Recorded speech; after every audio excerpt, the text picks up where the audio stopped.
Unfortunately today, many departments still live what we call the backdraft scenario. The coat's open, an axe in a hand, blazing in, let's do our thing.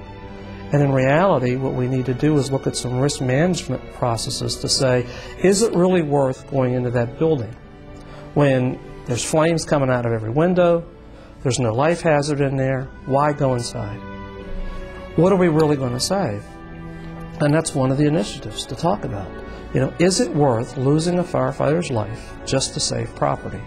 That is a radical statement for somebody in the fire service to say. But it's reality, and it goes to what we already know. Offensive versus defensive tactics. We've all heard that. And we don't cringe when somebody says, is this an offensive or defensive strategy here? But when we say, is it worth risking a life to save property, the fire service culture says, oh, we can't, that's taboo. But the truth is, it's no different than offensive and defensive.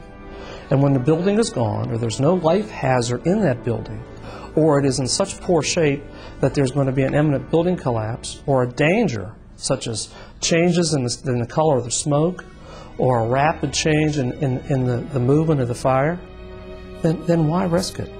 No one's going to survive if they happen to be in there. Under those scenarios, they're not going to survive anyway. And I'm not saying that if we know someone's inside a building, we have to make every effort to make that rescue.